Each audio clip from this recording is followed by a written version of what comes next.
kita meramu sebuah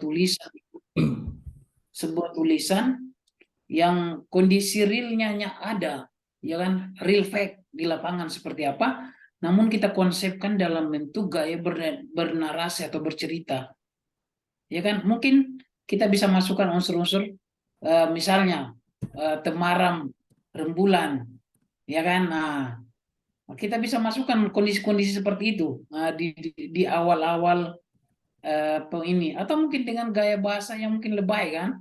Nah, kalau anak-anak sekarang begitu kan. Tapi saya pikir tidak ada kata lebay lah di dunia sastra itu. Karena semakin gaya bahasa kita menarik kan, semakin orang lain itu tertarik untuk membaca. Kenapa novel itu lebih banyak laku dibanding buku-buku non fiksi atau buku-buku kuliah? Ya karena novel itu menarik untuk dibaca. Kalau buku kuliah sakit kepala kita membaca. Nah, seandainya dosen kita tidak minta, atau guru kita tidak, dosen kita tidak minta kita untuk baca buku, mungkin kita tidak akan membaca buku karena kita hanya punya kebutuhan di buku kuliah itu untuk membaca kan, ada pemaksaan. Tapi kalau novel, orang-orang yang menyukai novel itu ya memang mereka mampu menyelesaikan dalam satu hari satu novel dengan jumlah halaman yang 400-500-an karena mereka nggak bisa berhenti, ya kan. Nah, harusnya pembelajaran best practice yang akan kita tuliskan itu juga dibumbui dengan gaya bahasa sastra seperti itu, sehingga bagi anak-anak kemudian juga rekan-rekan guru kita itu merasa asik untuk membaca tulisan kita sampai dengan selesai. Nah, itu kan apalagi kan tujuan kita menulis kan pertama untuk mengcapture hal-hal yang kronik di dalam kelas kita. Yang kedua itu adalah supaya anak-anak juga merasa terinspirasi, ya kan? Nah, jangan sampai kita menggalakkan literasi di sekolah, ternyata guru-gurunya tidak diajak juga untuk menuliskan ide-idenya berkaitan mengenai pembelajaran atau masalah-masalah yang dihadapi di kelas. Nah, kan tidak bagus seperti itu kan. Nah, bagusnya itu ketika kita menggalakkan literasi, ya saya sepakat dengan yang kita lakukan sekarang kan, dengan melibatkan guru terlebih dahulu kan, sebelum anak-anak mengeksekut nanti tulisan-tulisannya kemudian dibukukan dalam bentuk tulisan dibukukan dalam bentuk buku. Nah, itu sangat sangat menarik kan. Nah, sehingga kita sharing saja kira-kira apa yang menjadi kendala atau ada nggak ide yang akan kita eksekusi nanti di dalam kepenulisan. Silakan nanti ada sessionnya kita sharing saja. Ya kan, misalnya, oh saya ada masalah dengan anak ini. Nah, ternyata anak ini anaknya ini broken home, susah diatur, ya kan? Nah, susah diatur, tapi kita sebagai seorang guru dengan pedagogi kita mendekati dia sampai anak itu bisa berubah. Itu kita bisa tuliskan, ya kan? Kita bisa tuliskan terkait dengan anak itu, ya kan?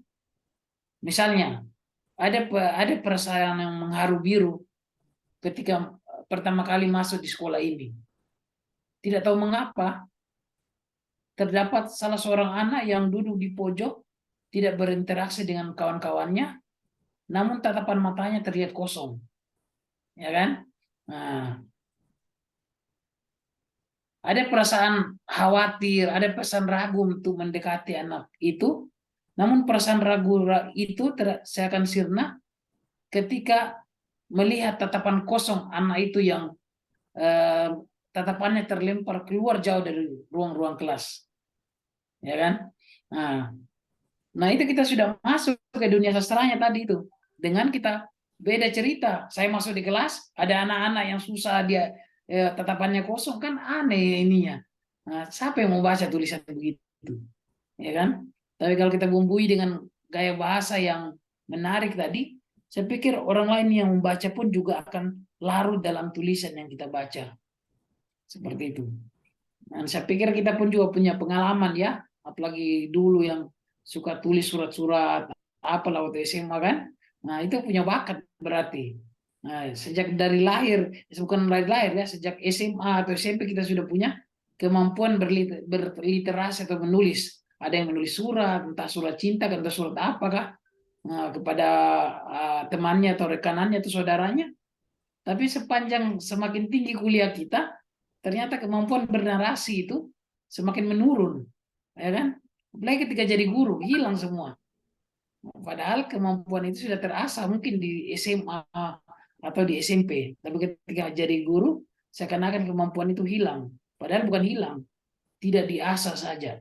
Karena menulis itu bukan bakat ya, bukan bakat. Menulis itu praktis. Semakin sering kita menulis, semakin bagus tulisan kita. Nah, itu aja prinsipnya.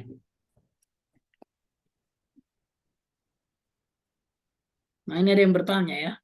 Penulisan kata dalam pembuatan antologi. Mana tadi nih? Ya, bagi ustaz-ustazah yang tidak bisa, ya boleh dicet aja. Biar sejauh. Penulisan kata dalam pembuatan antologi ini harus baku sesuai kata. Tidak harus. Tidak harus. Jadi antologi itu tidak harus baku. Tidak harus baku. Bahkan beberapa orang itu menciptakan istilah-istilah sendiri, ya kan, untuk membumbui tulisannya, ya kan. Nah, jadi tidak harus baku. Karena konsepnya adalah kita membuat orang senang dengan tulisan kita. Yang penting orang lain paham dengan maksud dan tujuan kita, maka sudah selesai.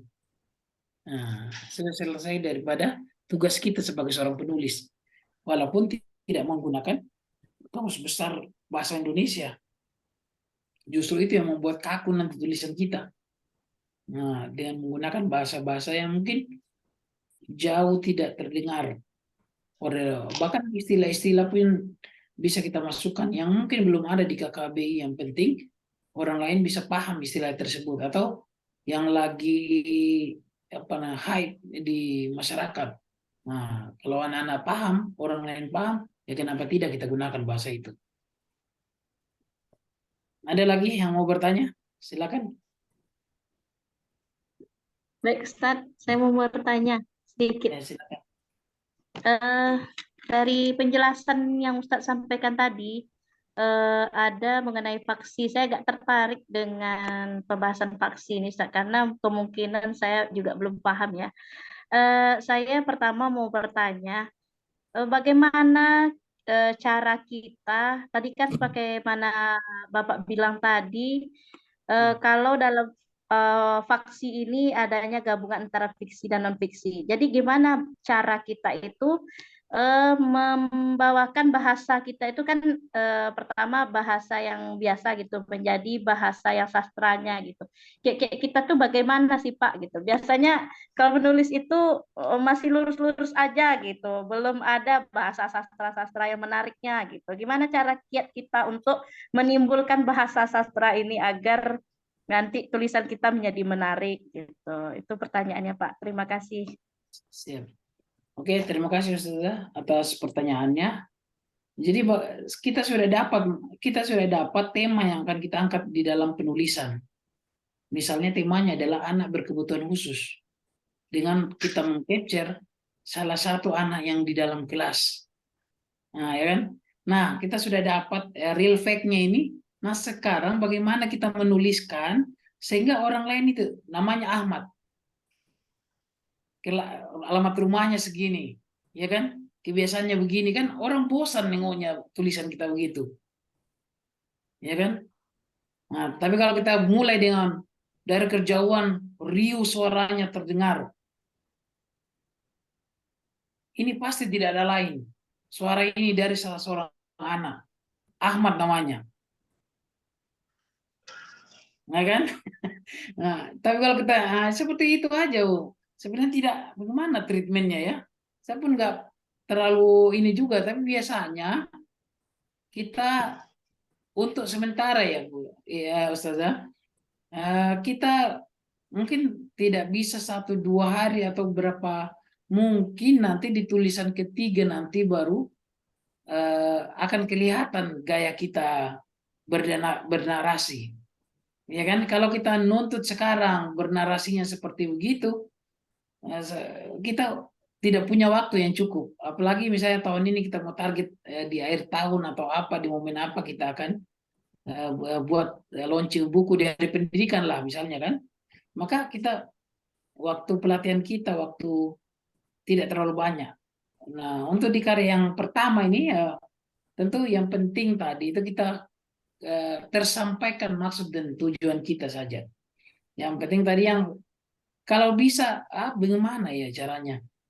Menulis dengan cara eksplisit. Gimana ya? Dengan tidak langsung to the point. Ya kan? Saya mau ke pasar. Nah, itu kan to the point sekali, ya kan? Ya. Nah, menulis feature ini bagaimana kita membumbui itu tapi main poinnya adalah tetap ke pasar. Ya kan?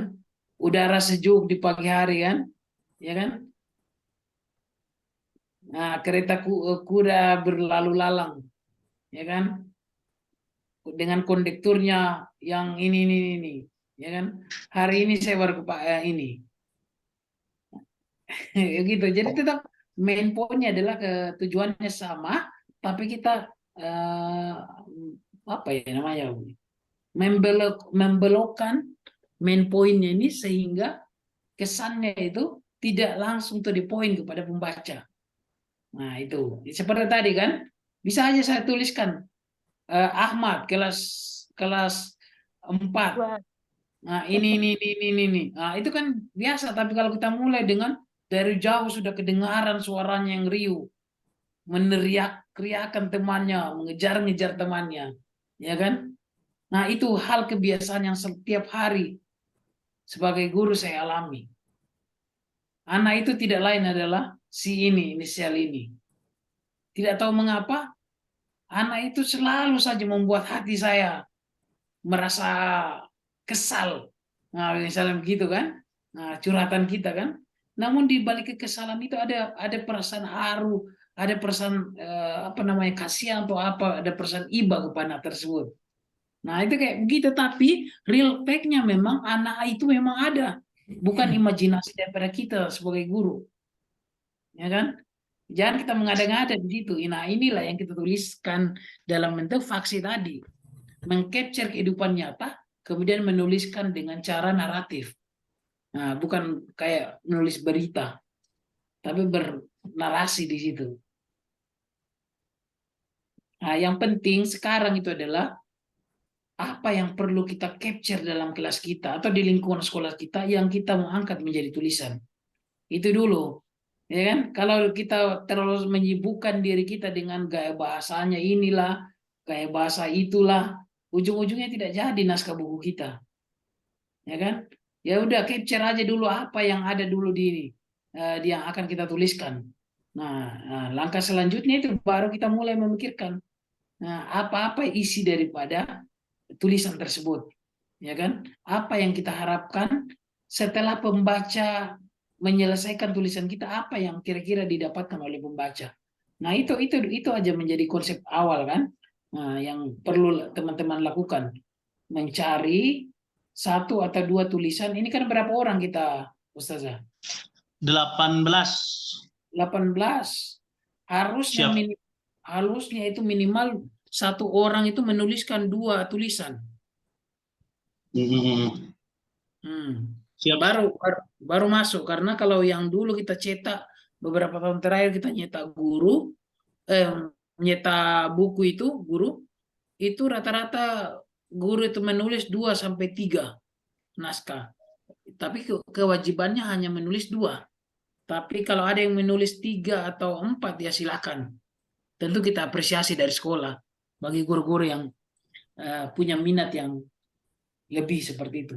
Sebenarnya mereka tidak punya kemampuan, tapi keinginannya yang kuat sehingga jadi 4 naskah. Nanti saya akan kirimkan contoh-contoh tulisan yang nanti bisa Ustaz nanti adopsi nanti. Oh beginilah yang harus kita tulis. Oh begini model tulisannya. Supaya nanti rekan-rekan nanti bisa melihat kan.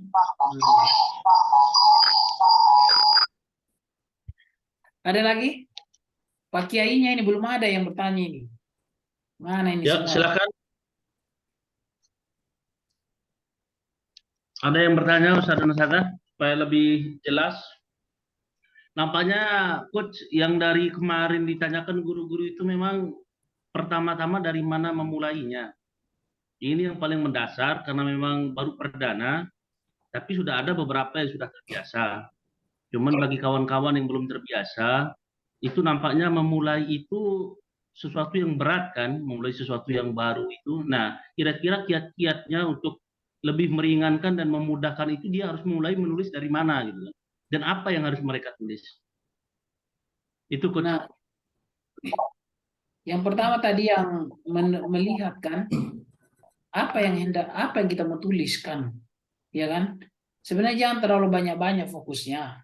Satu saja di kelas apa yang menarik untuk kita angkat sebagai cerita. Nah, itu aja dulu. Nah, setelah dapat itu baru kita step berikutnya. Mulai mengotak-atik apa isinya.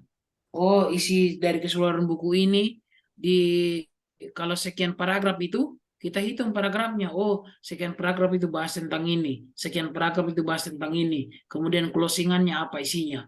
Jadi kita buat langsung ke outline-nya langsung. Nah, kita belum ke menulis ya. Kenapa penting outline? Walaupun dulu awal-awal saya menulis itu outline itu sering saya lakukan. Tapi makin lama kelamaan kita kan makin terbiasa di otak kita. Walaupun kita tidak outline tulisan kita, tapi otak kita sudah teroutline. Karena tadi saya bilang kan, menulis kan adalah bukan bakat, tapi faktor kebiasaan. Semakin terbiasa kita, semakin mudah kita mengeksekusi tulisan. Dulu ketika saya nulis, bisa nulis sampai 3 bulan, 4 bulan, sampai ada yang sampai setahun. Tapi ketika buku terakhir yang saya tulis dengan profesor itu hanya 2 atau 3 minggu saja. Nah, kita tuliskan. Nah, dua minggu itu untuk penulisan, 1 minggunya untuk editing, kemudian apa namanya? Ada namanya. Kemudian terakhir itu adalah editing, clear editing itu terakhir seminggu, jadi sebulan. Nah, tapi yang untuk proses kreatifnya itu 2 minggu saja. Nah, agak beda ketika awal-awal kita menulis kan. Nah, saya pikir itu dulu rekan-rekan harus lakukan. Cari satu hal yang menarik di dalam kelas kita. Berkaitan mengenai pembelajaran kah, berkaitan tentang siswa kah, kemudian berkaitan tentang hal-hal yang menarik. Yang paling menarik itu tentang siswa sebenarnya ya. Itu ada siswa yang aneh kita nengok kan, tapi rajin siswa itu. Nah, itu bagus kita tuliskan. Ya kan? Sehingga apalagi kita mampu memberikan solusi kepada anak itu. Misalnya anak itu adalah slow learner atau agak bukan berkebutuhan khusus ya. Nah, walaupun memang terindikasi seperti itu, tapi bukan dalam kebutuhan khusus yang akut, tapi memang dia slow saja pembelajaran. Nah, ternyata kita punya metode untuk membuat anak ini bisa paham, bisa mengikuti pembelajaran di dalam kelas itu. Nah, maka itu yang coba kita angkat. Nah, tentang best practice kita untuk mengelola masalah yang terkait anak itu. Ya kan? Atau misalnya kita matematika. Kan matematika itu momok kan di kelas kan. Nah, jadi banyak ibaratnya kan susah, banyak anak-anak yang stigmanya kurang skeptis lah. Pokoknya tidak bagus lah saya ini sama matematika kan. Stigmanya buruk kan. Nah, ternyata seorang guru matematika ini mampu meramu konsep metode pembelajaran atau media pembelajaran yang membuat materi itu yang mudah, materi yang sulit menjadi mudah kan. Nah, itulah yang coba kita angkat dalam pembelajaran. Itu dulu. Yang penting materinya dulu, kemudian kita konsep outline-nya. Nah, step berikutnya memang outline. Nah, untuk pertemuan ini saya minta memang materi aja dulu. Coba tiga hal yang bisa kita capture di kelas terkait ke pembiasaan kita lah, atau terkait kebiasaan anak, kemudian terkait pembelajaran anak-anak yang susah diatur kah, atau anak-anak yang susah paham pembelajaran. Nah, kayak ada guru saya yang tadi kan matematika, dia menuliskan tentang metode NHT tadi ya, untuk memecahkan permasalahan matematika di kelasnya. Ya kan? Kemudian ada guru saya juga yang kan anak-anak tahfiz itu kebanyakan hanya dudu ini tasmi apa segala macam kan. Nah, kemudian guru tahfiz ini membuat media pembelajaran spinner kan, spinner tahfiz. Nah, ini yang diungkapkan. Kenapa dia buat spinner? Bagaimana responnya anak-anak ketika pembelajaran tahfiz itu kan? Nah, itu dia ungkapkan dalam bentuk tulisan. Padahal guru tahfiz ini belum pernah menulis. Paling terakhir mungkin yang dia tuliskan adalah skripsinya. Ya kan? Itu pun kita tidak tahu siapa yang tuliskan skripsinya kan. Tapi ketika disuruh menulis begini jadi juga ininya kan. Jadi juga tulisannya. Artinya apa? Basically kita punya kemampuan menulis masing-masing. Hanya persoalan keinginan saja. Nah, karena di tempat saya itu kita paksa memang tidak bisa. Dia harus ada. Bagaimanapun caranya harus ada tulisannya. Karena sudah program.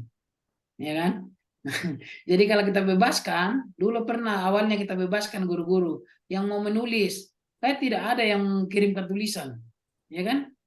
Tapi ketika kita bilang rapotnya akan bermasalah, rapot gurunya akan bermasalah kalau tidak tulisannya, ada yang kirim 2, ada yang kirim 3.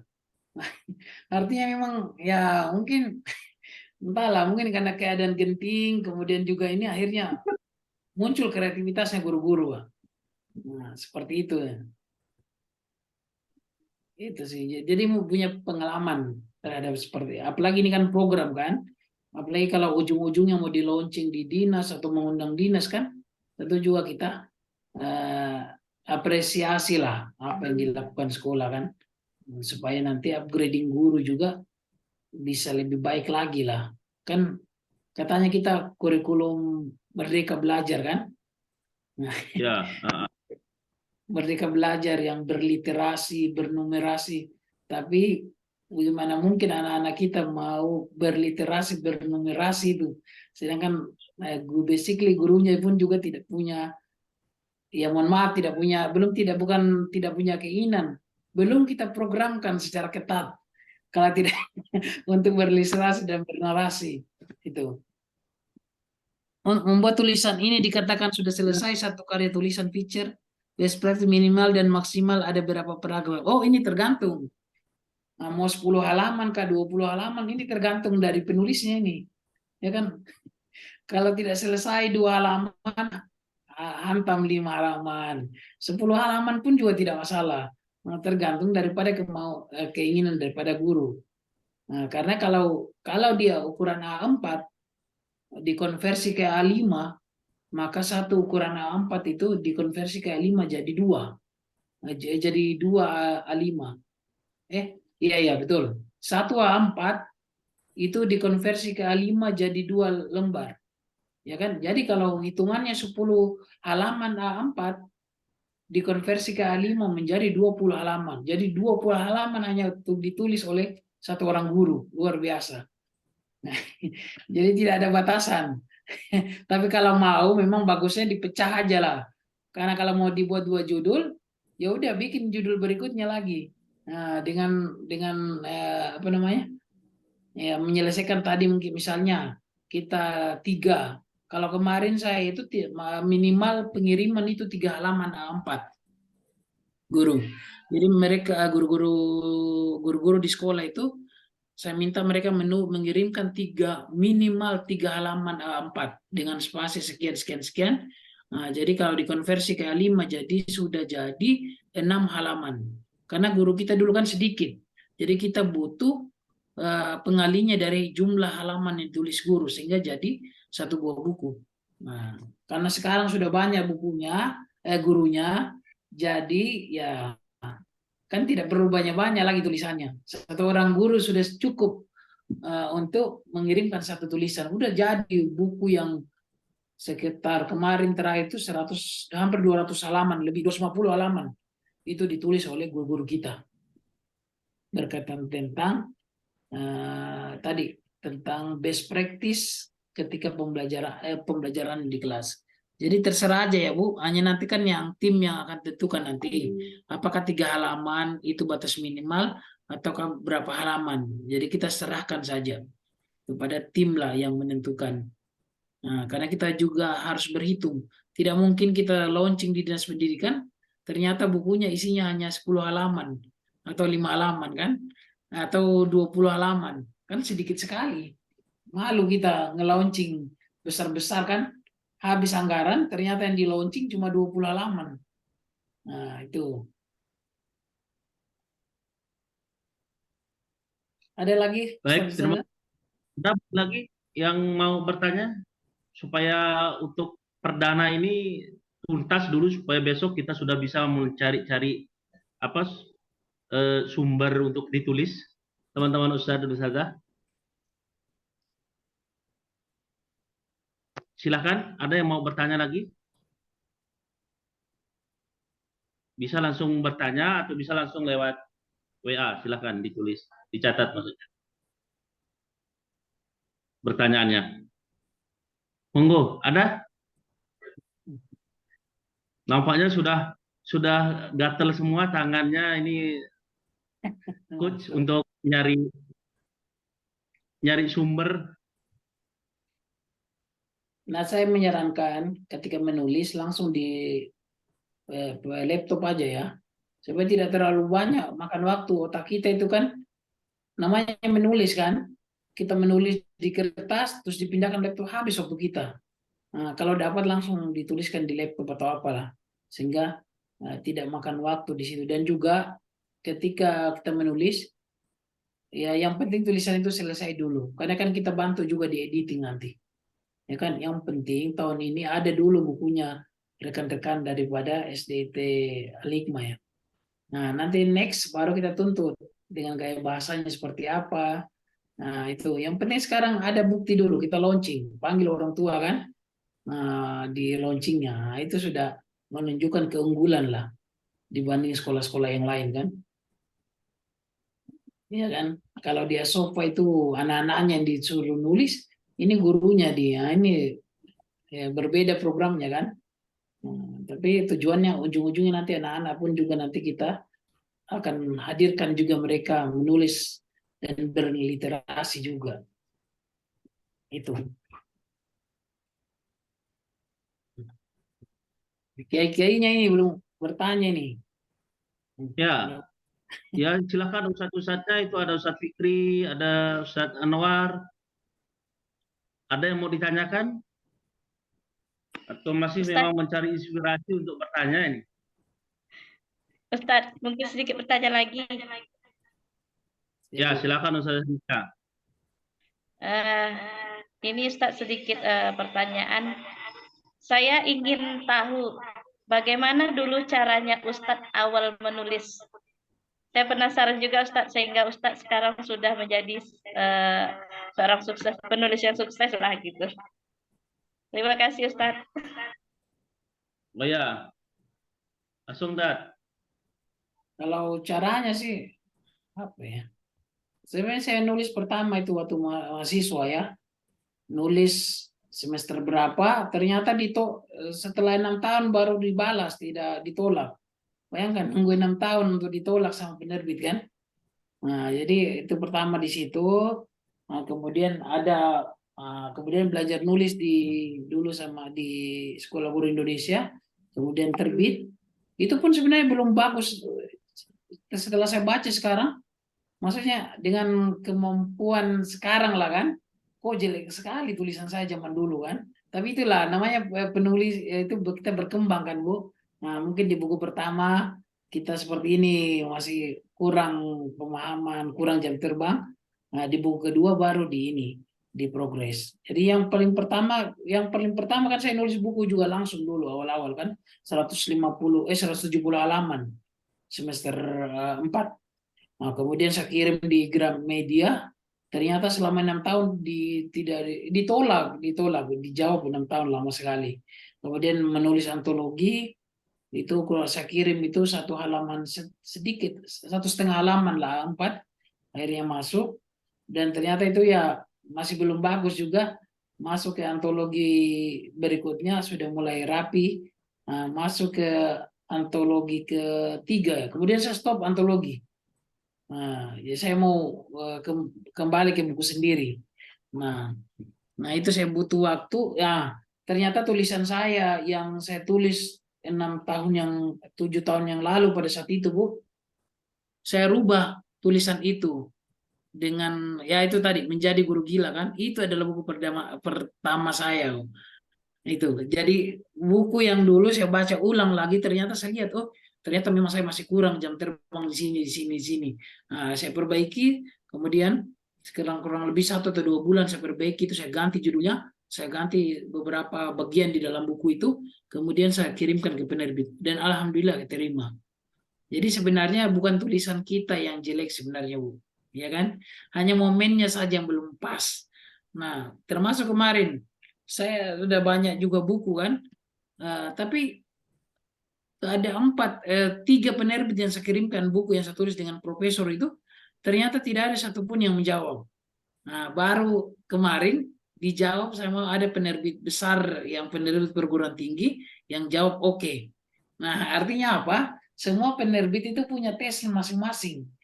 Nah, bukan berarti tulisan kita jelek, bukan. Tapi memang tidak pas dengan genre mereka. Nah, tidak pas momennya juga untuk diterbitkan sama mereka. Jadi kita hanya menunggu momen sendiri saja. Nah, karena kita sifatnya di sini adalah self publishing, kita cetak sendiri, edarkan sendiri, bikin seminar sendiri.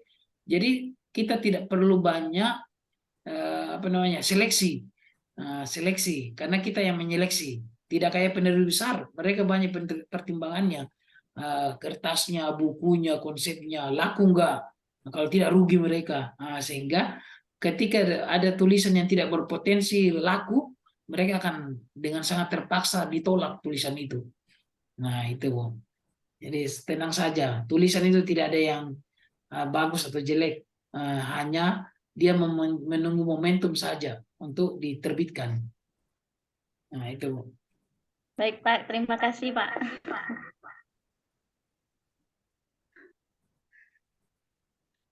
Oke, terima kasih Mas Zanisa dan terima kasih Coach atas jawabannya. Ada lagi yang lain? Kita gali-gali ilmunya Coach Asrullah dulu. Barangkali ada yang mau bertanya, silakan. Masih ada waktu. Ini kita sampai jam berapa? Mohon maaf, Coach. Sampai mati aja kayaknya ini. Mati yang kedua. Nunggu 4 menit lagi. Mohon maaf. Memang belum premium, lupa diminta untuk daftarkan yang premium ini, Coach. Ya, Insya Allah nanti di pertemuan berikutnya kita akan premiumkan. Dan izin dulu ini untuk untuk teknisnya ke depan, kira-kira gimana ini supaya lebih jelas ke kawan-kawan ini, Coach.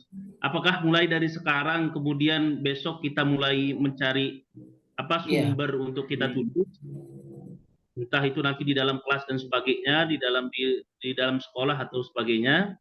Setelah itu 1 pekan besoknya kita sudah mulai mengirim ke Coach gitu, dikumpulkan di tim, kemudian dikirimkan ke Coach atau gimana nih, Coach? Untuk mungkin teknisnya mohon selanjutnya kita explore dulu lah ya, dari masalah yang di capture itu mungkin bisa dibuatkan tiga hal yang menarik kan. Nah itu yang kita akan kombinasikan, nanti kita explore, kemudian kita tentukan mana dari 3 itu yang akan kita eksekusi. Dua dari 3 itu yang akan kita eksekusi kan. Nah baru kita mulai di step berikutnya itu merancang outline-nya.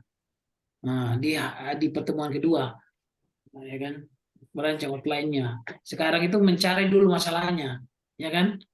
Nah bagi yang sudah terbiasa ya silakan dibuat outline-nya sendiri kan, tidak apa-apa. Atau bagi yang sudah silakan menulis kan, tidak masalah. Ini tergantung jam terbang saja, ya kan. Tanpa melalui step itu juga nggak ada masalah. Nah, tapi bagi yang mau melalui step yang saya pun juga melalui step yang begitu juga, tidak langsung jadi 1 buku kan, terlalu hebat lah, ya kan. Jadi ada stepnya di sana dulu, kita step mencari judulnya, kemudian ini mencari apa yang mau ditulis, kemudian kita bikin outline-nya. Kenapa? Karena kebanyakan penulis itu yang tidak buat outline, ketika dia mau pertengahan bukunya itu dia kehabisan ide, karena dia tidak tahu apa yang dia mau tuliskan lagi, karena dia berjalan tanpa outline. Nah selama ini saya menulis buku itu selalu ada outline-nya. Dari awal sampai hari ini saya tetap menulis outline. gambaran umum. Termasuk yang terakhir saya tulis dengan profesor dosen. Sebenarnya dosen UIN pun juga ya mohon maaf lah. Banyak juga ya, ini jangan merasa minder lah guru-guru lah. Sekelas dosen aja juga banyak yang tidak bisa nulis juga. Ya kan? Nah, seandainya mereka bisa nulis sudah banyak karya-karya mereka kan. Nah, kenyataan atau hanya alasan kesibukan, bukan kesibukan. Memang kadang menulis itu ya praktis. Kalau tidak dilatih ya tidak ada karyanya. Nah, seperti itu. Bahkan beberapa doktor yang UIN itu diminta saya itu untuk merubah disertasinya menjadi sebuah buku. Ada beberapa yang saya wujudkan jadi buku kemarin itu. Beberapa doktor yang dipromosikan jadi profesor. Jadi ya, disertasinya diminta saya untuk buatin 1 atau 2 judul buku dari disertasinya itu. Padahal mereka kan punya kemampuan itu menulis kan. Nah, harusnya, tapi ternyata kan ya, tidak bisa mereka lakukan juga karena ini kan jam terbang juga kan pengalaman karena berbeda dengan buku tesis disertasi itu. Oke, terima kasih Coach. Ya, Ayo yang lain. sampai Ada mati lagi? aja. Waktu Ya, jadi kurang dari 1 menit. sampai waktu habis ini Coach kita sudah nutup ya Coach ya. Ya, siap. Maksudnya ditutup dulu sampai dia nanti ini kita diskusi bebas saja. Kalau sudah mati berarti memang sudah ditutup gitu loh saja. Supaya tidak ada lagi penutupan untuk menghidupkan untuk sekedar penutupan. Nah, Iya. untuk itu barangkali karena ini adalah apa namanya diskusi bebas, teman-teman usada-usada, diskusi santai ya sambil ngopi, ngobrol pinter, silahkan boleh apa namanya tanya-tanya kaitannya dengan kepenulisan supaya insya Allah mulai besok sudah kita bisa memulai mengeksekusi tulisan kita masing-masing yang mau buat apa namanya buat ini